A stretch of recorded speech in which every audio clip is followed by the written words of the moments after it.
to evaluate this plant fairly, I would say, because, so this is here one of the machines we have for doing pesticides analysis, because when you have marijuana grows very good in very humid areas. Where it's humid, there's fungi, there's bacteria, and that means we have to use probably a lot of pesticides when we grow this crop. So we, the Canadian government, at least in their quality standards for marijuana, one of the things is you have to look for pesticides, and they found quite some pesticides in the illegally grown marijuana. The legal grown marijuana, there the growers get better and they have to certify their material. These are the licenses I have at the moment. So I started out with a narcotics license in 2005, and then in 2017 the government split the cannabis out of the narcotics and said now we have a cannabis license, and they made 6 different licenses for cannabis, and I have 2 of them, a research license and a testing license. So we were one of the first laboratories which were accredited by the government to test for cannabinoids, and then came all the heavy metals and pesticides and solvents on top of that. So let's do a little bit of history first. Cannabis, it is an old traditional Chinese plant, as you know, and it was used for ropes, textiles, paper. The fibers were interesting, and this was for nearly 5,000 years ago. But they also used it for nutritional seeds and, of course, for recreational and sacramental use. This is probably why, not because of the sacramental, but because of the recreational use, why governments banned it. And we will look into this a little now here. In Canada, it started in the 1920s when they began to look at opium, and that opium was not a good thing, and everybody was sitting there in the corner and had the addiction, and then they looked at the people who smoked marijuana, they looked the same, and so marijuana and opioids got put into the same box, locked, and the key was thrown away. But at that time we had not much idea about really the pharmacology of the cannabinoids, and we will come to this a little bit later, but this was the history. Opioids must be all bad. And in the United States it was even better. Under Nixon, in 1972, he had a report on his desk saying, legalize marijuana. What did he do? He said no, and put it on the Schedule 1, because he could as president. Schedule 1 are drug substances which have no medical use whatsoever. That was just a political decision. He had a report, a scientific report on his desk saying legalize it, and he said no. And then in the 1988 came a report out where the Drug Enforcement Administration, so the part of government which is responsible for all the narcotics, gave him a report and says marijuana is far safer than many foods we are commonly consume. Eating 10 raw potatoes can result in a toxic response. It is physically impossible to eat enough marijuana to induce death. That was in the report to the government. So the own government said, you know, it is very safe. So it's one of the safest therapeutically active substances known to man. Oof, right? Do our politicians know that really? Right? They often still look at this under the aspect, this must be bad, right? We have to look into the science, and I want to look really only into the science. You will see I will be also critical about marijuana. It's not all good. We will see this. We have to look at all aspects to understand this plant, and then understand what we can do and what we shouldn't do with it. So when we look into publications, the count of publications, as you see, after 2010 suddenly the publications increased. One of the reasons was in Canada, for example, in 2004 there was the first time that the Supreme Court said to the Canadian government, you have to legalize marijuana and give patients access to it.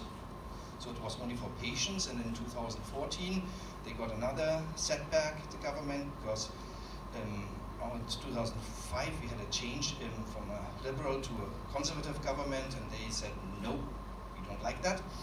So all the funding which was originally available for medical marijuana research was scrapped. Yeah.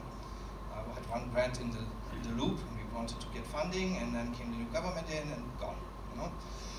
But no interest came up, and as you can see now, after 2015, suddenly things begin to explode, because also in the United States, especially people, certain states have legalized it. Federally, it's still not allowed in the United States. This is the funny part. So when you live in a state, you can legally possess in certain states marijuana, but if you cross the border to another state, then it's illegal.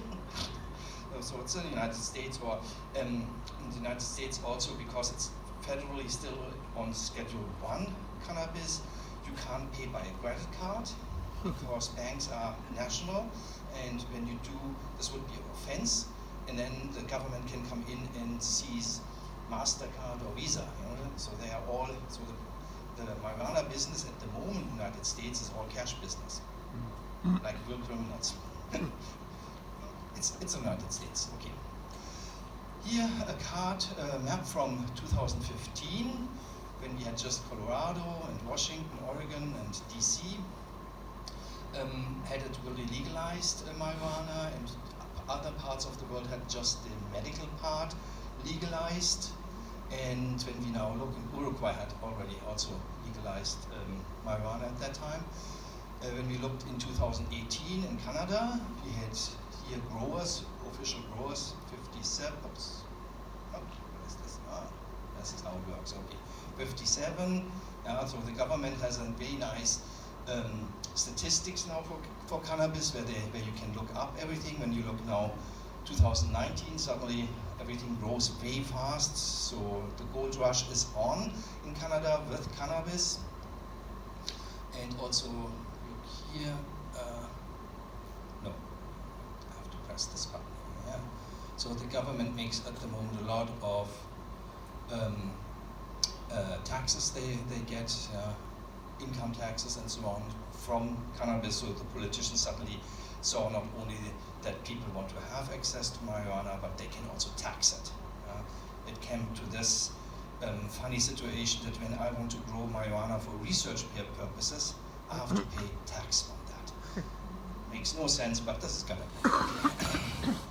Here, lately, a map I got, so North America, Canada legalized most parts, other parts come up, and as you can see, Thailand by itself, right?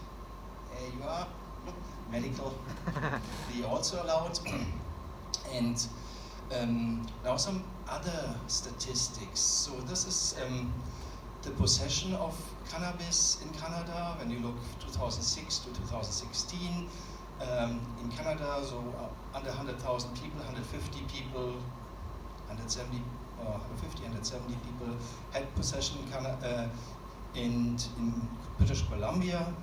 Don't ask me exactly why, but probably they are far away from Ottawa. They are on the other side of the coast. There, people have much more access to marijuana, and it's more common, and had also there, the black market was there huge, has a huge impact on the economy. So marijuana is one of the most trafficked drugs in the world. Estimate $7 billion worldwide, maybe even more. And of course, it takes a lot of resources from the government to enforce marijuana laws. And this was one of the things the Canadian government looked at it. In 2000, I think this was 13, must be somewhere standing. In 2013, I think, they had around 113,000 drug-related crimes. 54% was for the possession of cannabis.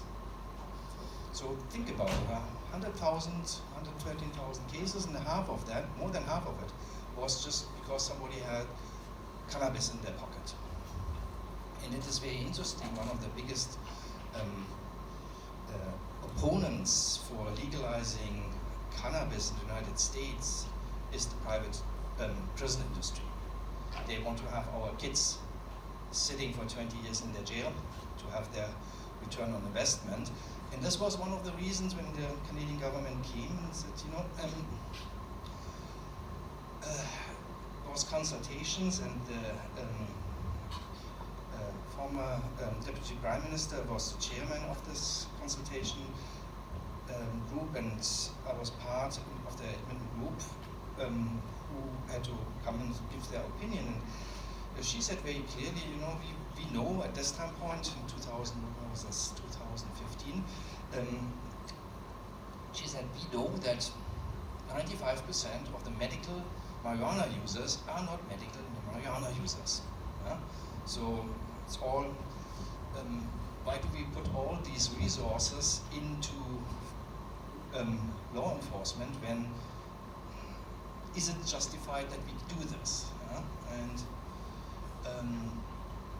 And we look also how many people have used cannabis. So in Canada, males more than females, and again in British Columbia, more people than somewhere else in Canada. And I think this is an interesting statistics which we have really to watch, because one of the big reasons, and this is also in the cannabis regulations now in Canada, we want to protect the youth. Yeah? But when you look which group, the youth group is the dark blue one, 15 to 17, they had not really over the years a huge increase in consuming. And this is the group we want to protect. It's the same with tobacco. We don't want to have that they smoke tobacco, right?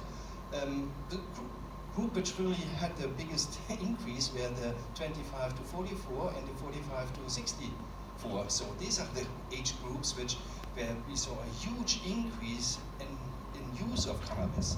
That can be sometimes out of medical reasons, you know, and also recreational reasons. So we have to see how this curve here really, if this curve now suddenly goes up or not. And this was a question in the consultation we had also, because there's research out that when you smoke marijuana before you're 24, because how your brain develops, that this can have negative effects on your development. And my opinion was very clearly in saying, I said, don't make the regulations and say if you are 24 then you can smoke, because this makes the next black market between 18 or everything between 18 and 24, where people then try to access it, because who wants to have it will smoke it. But label it. Make people aware of the danger, because you can't regulate stupidity. Sorry, you can't. Yeah? Just inform people and then they have to make a decision, and if they decide differently, this is, you know, let's go on. Here, in Canada, when they looked into, most of the Canadians supported the legalization, but I can tell you, before it was legalized, my son was there in high school, and in high school we had an evening about marijuana legalization, and the parents were all very, very concerned.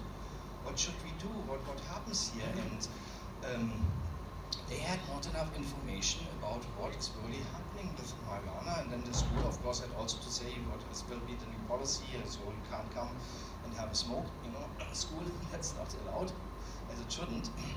But generally, Canada people supported it. And there's a lot of other myths, like we had earlier with the United States, besides, or despite the scientific knowledge which was there, politicians put it on the schedule. It's the same here with that crime will increase when you have cannabis, and they found out crime decreases rather where the dispensaries are. And there was in 2012 a study. There is no observed cross-sectional association between the density of medical marijuana dispensaries and either violent or property crime rates. So politicians use this often as one of the reasons, but when you look at the real data, it is not supported. This is what do people claim and what is the truth. You know? Other thing is that you know, alcohol, many people get very violent when they are drunk. Yeah? Marijuana, most people probably pass out on the sofa. Yeah? So cannabis is not as harmful as alcohol can be. Yeah? And I think the next statistic is also interesting when you look at people who tried a drug before marijuana, yeah? And then they tried alcohol, and when they tried first marijuana, 40% of people didn't want to have other drugs anymore. So I don't know. We have to do more research in this, how marijuana and other drugs interact. One thing is clear: marijuana is not what most people say the starting drug to get into other stuff, because marijuana makes you has not the dependence like the opioids, cocaine and so on, and it is a little bit different. So here's a statistic, also old, and we have to do more research, but the research now with legalization can now begin. This is from 1994. Now look at this. Cannabis on here's cannabis, and then we have things like heroin, cocaine, alcohol, caffeine, and nicotine. So here all nicotine, alcohol, and caffeine are allowed drugs, right? And when you now compare this with, let's begin with draw. Cannabis compared to nicotine, not even half of the potential. Heroin, of course, much higher, cocaine very high, alcohol even higher than heroin. Can you believe it? And also caffeine higher than cannabis in the withdrawal. Dependence. Look at nicotine again. High dependence. People who are smoking, they have a hard time to stop smoking. Look at cannabis. So, and then heroin, also relatively high, but cocaine also high, alcohol, the dependence high, and caffeine also much higher, double of what cannabis is at. Intoxication, of course, here cannabis has a higher potential. When you have a high THC content, that is psychoactive. Yes, there you get intoxication, but look at alcohol. And this is also one of the things with alcohol versus cannabis. Alcohol correlates the blood concentration extremely well with your impairment. Cannabis not. And you have, because it's so lipophilic, it goes directly into your fat areas, and even days and weeks afterwards it comes out, and you can have plasma levels of THC or CBD, but you have no impairment. So the impairment and the plasma concentration don't correlate with each other. What people at the moment look at is metabolites, because the metabolites have a much shorter half-life. THC, CBD have a relatively long half-life, and the metabolites not. They are much better water soluble. So when you want to know about exposure, has somebody just smoked marijuana or not, look into the metabolites, not in THC and CBD, because this could be from weeks ago, So the metabolites are there, probably the much better idea, give you an idea if somebody was just had just smoke or not. And then the police in Canada is now trained to look into making road tests, really, that they have to assess people, are they impaired or aren't they impaired? So it's not so much anymore the blood levels, because they are not really tell us too much. What do we have here? Addiction potential. We have the same as with caffeine, less than alcohol, less than cocaine, less than heroin, less than nicotine. Yeah? So there is a little bit, it's an old statistic, we have to update this, sure, but when we look at these data, this gave me a little bit of something to think. Yeah? Is this then justified that we have put cannabis away and said it's only bad? When we look at this kind of statistic and allow alcohol, caffeine, nicotine, for consumption. Yeah. Now other areas. I mean, we looked at the dependencies, and in Canada we have, I don't know if it's here in Thailand the same, but we have an opioid crisis, a huge opioid crisis. So people die, and a lot of famous people die of opioids. Right?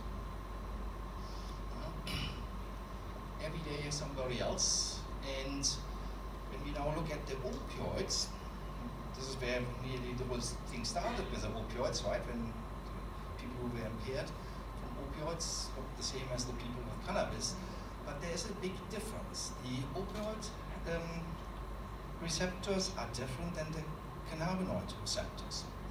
And the opioids, they work in the central nervous system, and there is an interesting case to make.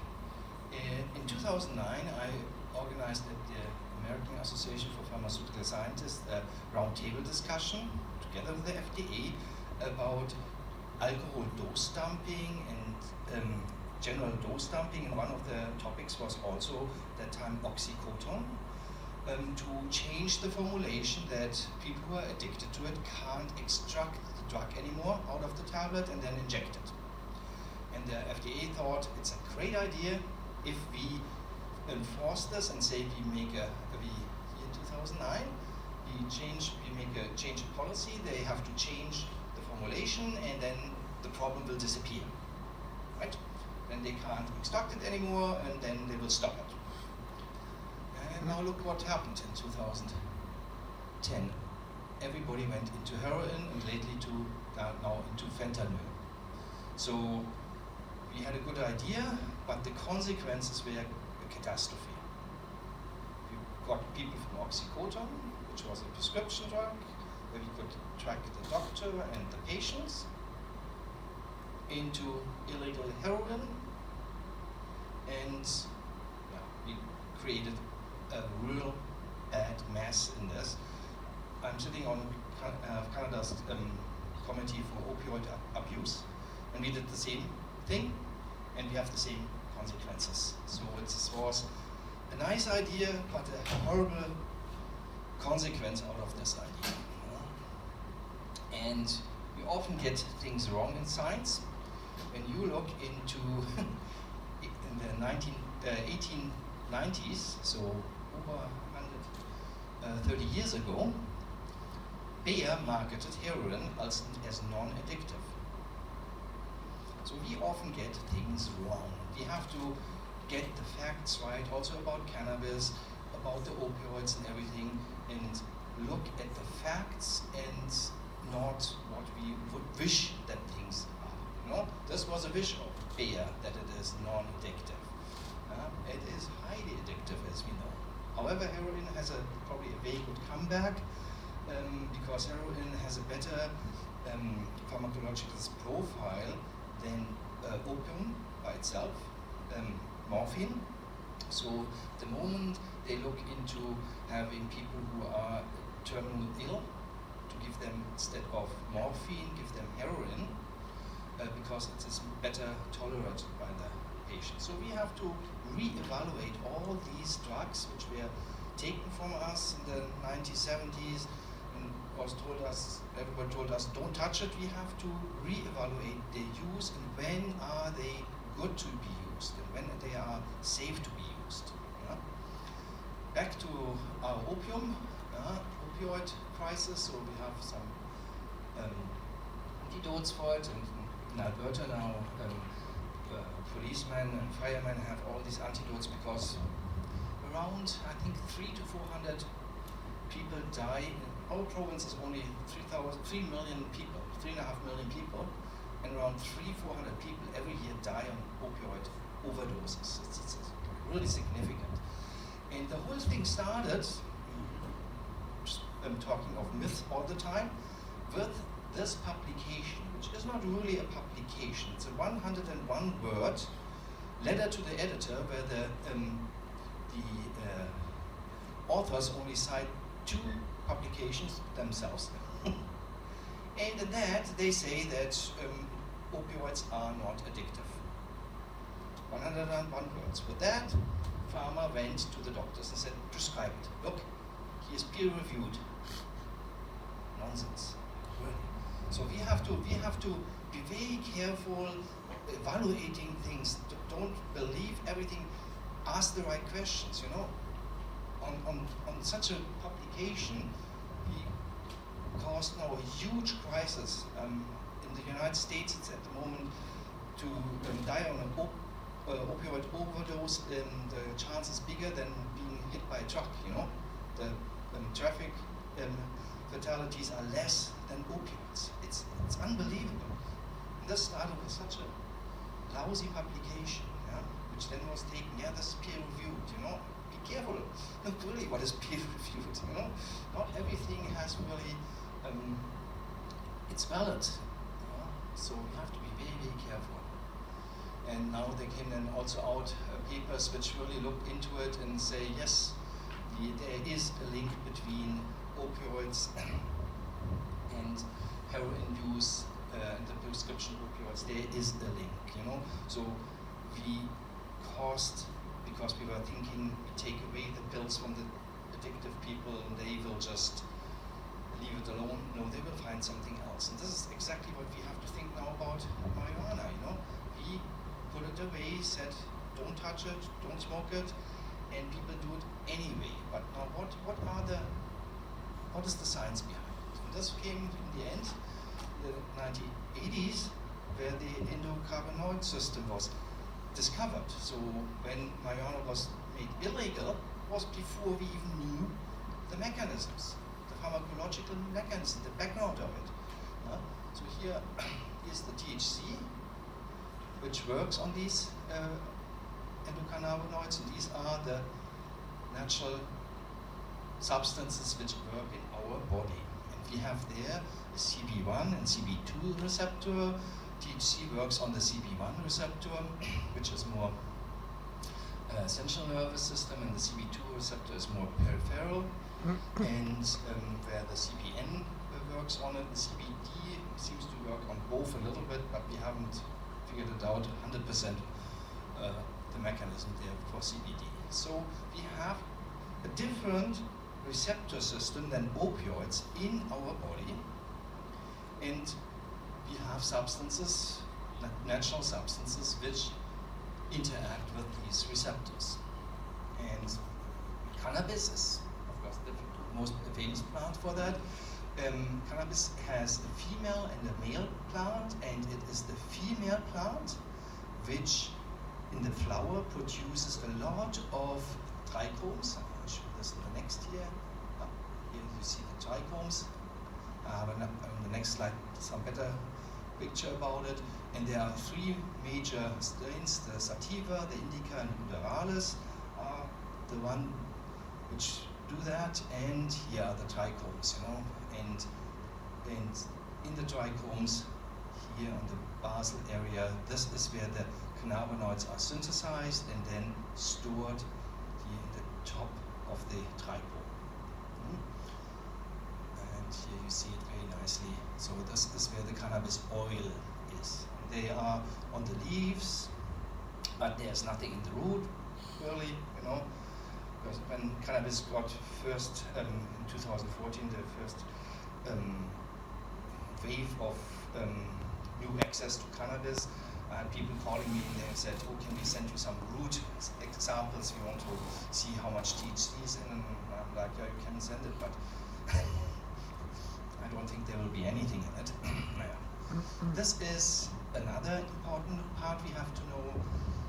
THC and CBD are not native to cannabis plant. They are degradation products. What is native to the plant is THC acid and CBD acid. And you see, it should be on the next slide. Here is just a three-dimensional when you analyze cannabis, how it looks like.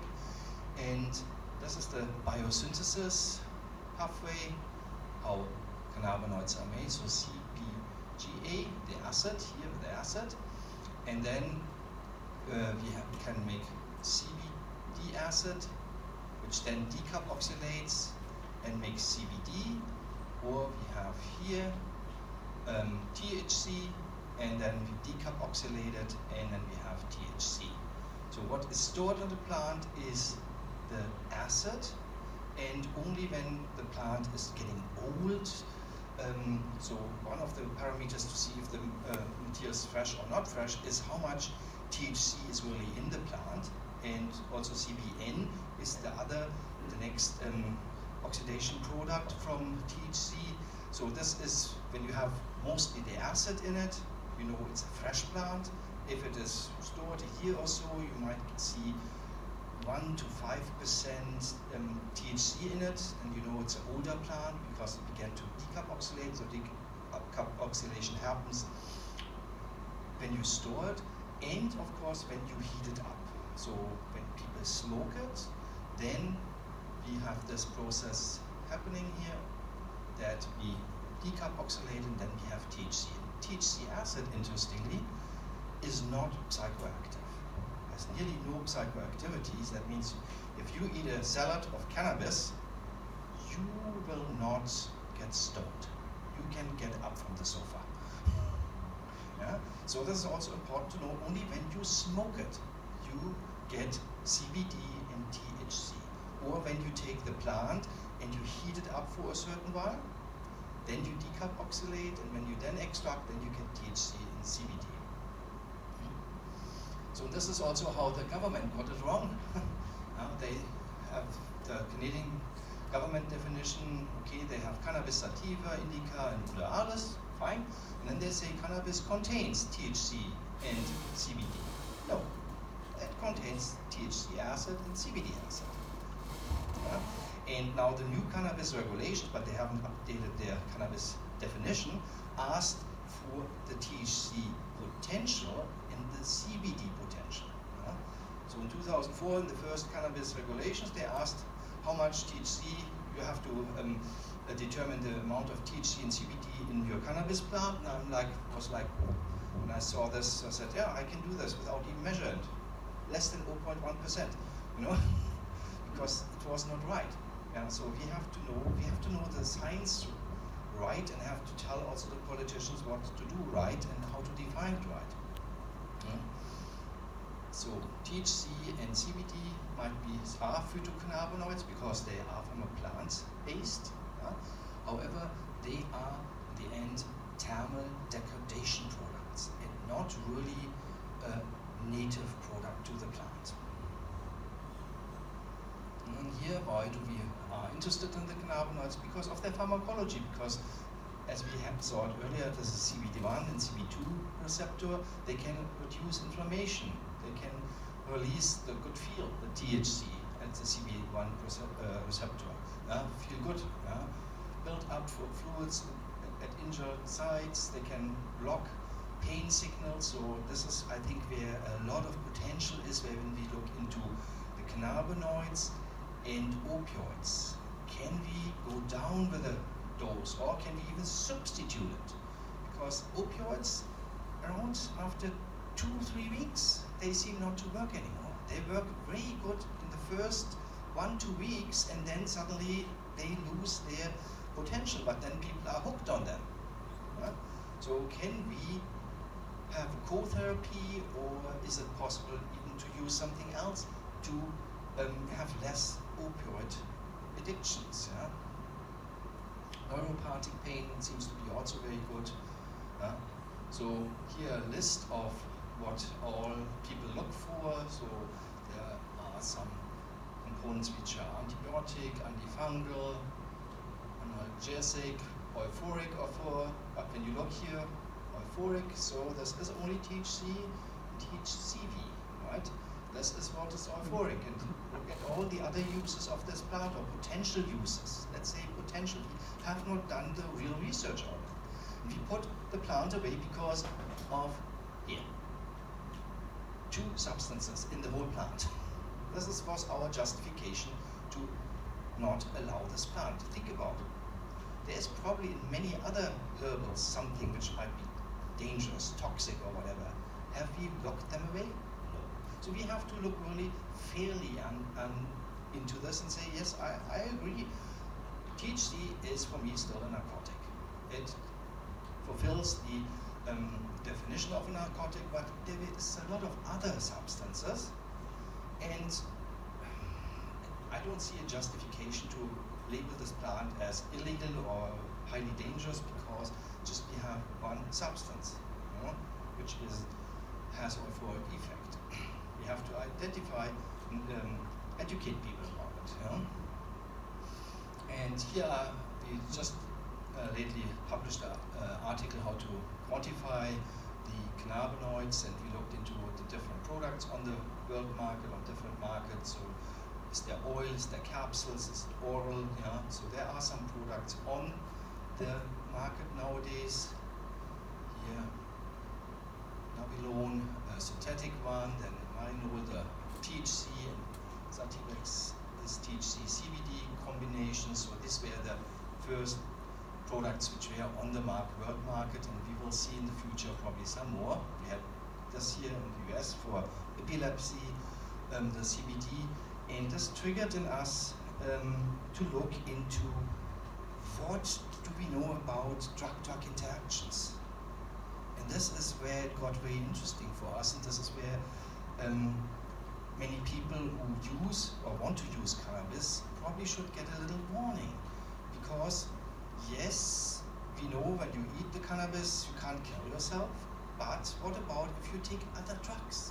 Is there interaction? And when we looked into here just for this drug, there was 195 drugs which were listed to monitor closely. 200 drugs from around 600, right? We have, so it's a third of the drugs can be dangerous to have with cannabis. So we looked into this a little bit more and looked into the metabolic pathways and which enzymes are involved, and found out suddenly, a lot of enzymes are used from cannabinoids or can be blocked by cannabinoids, which are also used by other drugs. So here, now for theophylline, alcohol, CNS depressants, warfarin, and we looked into this a little bit more carefully. Let's do it first for THC, and there we saw that a lot of drugs can be have a clinical effect. So theophylline, antipyrin, barbiturates, so a lot of drug classes which people take, they can interact, either can their metabolism slow down or can be increased. That means we have to monitor very carefully the plasma levels of this. We have to know when people take cannabis, we have to tell them, be careful. There can be a drug-drug interaction. So cannabis is not so harmless. When you take other drugs, it can impact you. We have now to find out which drugs are really the dangerous ones, because theoretically there is a huge list. So we try to publish now these results from our review, and it's quite a long list. Here, keep an eye on it. Delayed absorption because of gastrointestinal motility. That could be a completely other lecture I can give you about motility and its impact on pharmacokinetics. Because motility is so important, and we have ignored it all the time, but THC has their impact on it. That can impact the pharmacokinetics of nearly every other drug. Because if our stomach does not empty timely, your pharmacokinetics is flat. If your stomach empties out a drug fast, you get a very nice, sharp pharmacokinetics as we are normally used to.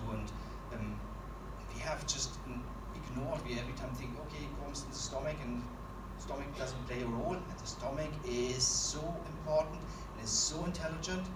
Our stomach can differentiate between the size of particles, and the stomach knows if you eat sugar, if you eat protein, lipids. The stomach is extremely intelligent, even if we don't know it.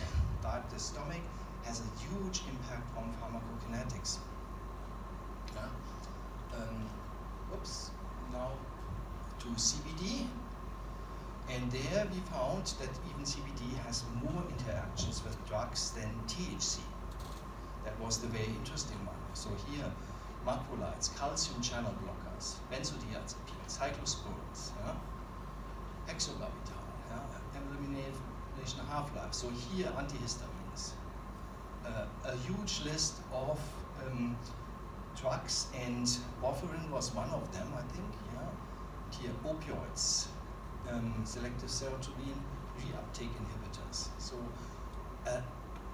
drugs where nearly most patients take one of them, and if they want to take cannabis on top of it, we have to inform the doctors and the patients that this is something we have to look after. So I know from one of my friends, he had to go to the hospital because he was on warfarin and took CBD. And suddenly warfarin has a very narrow therapeutic window, right? Before it's toxic or doesn't work anymore. So we have to be very careful with these things. Ketoconazole, rifampicin. On the other hand, omeprazole, there was nothing seen. So we have now, theoretically, we should see something, but there the data didn't show anything that really impacts it. So we have now to make research into different drugs. Where is a danger, where is a risk, and when is it safe to use cannabis? Because people will use it. Whatever the governments do, I think this is too late now, the train left the station. People will want to use cannabis, but we have now to educate them about it. When is it safe and how is it safe to be used? And also we have to educate the politicians. So I think here my summary is cannabis is an important medical plant. It has a large safety margin. The majority of cannabinoids are not narcotics. THC is one. And cannabis was classified as dangerous when pharmacology was not even known, out of political reasons, but not out of scientific reasons. I think we have to go back and dig out the science and make a case for scientific use. Yeah? And probably we have some potential with the cannabinoids over the opioids, because I think the opioids should be on Schedule 1, not cannabis. And we need research really to investigate, and good research. We have to ask again good questions about this plant. Where is it? Because nowadays they want to use cannabis for everything. I don't think so. Cannabinoids are extremely difficult to deliver. They are lipophilic like crazy. They are very sensitive. They are light sensitive, oxidation sensitive, every sensitivity, you know. So they are not easy to formulate a good product with them. That means, I think what people all think they can use cannabis for, we will see very few applications only, but there they will have their niche as other drugs have. Aspirin is also not used for everything, but it has its niche where it is used. Headache and blood thinner, right? So that means we need to educate ourselves about cannabis and its drug-drug interactions. And my conclusion is we need to educate decision makers, so politicians, judges, law enforcement, regulatory agencies also. We need to educate scientists and health professionals. We all need to know more about the plant, where it is safe to use, where it's not safe to use. And we have to educate, of course, the public at large. And I end with this one. Thank you.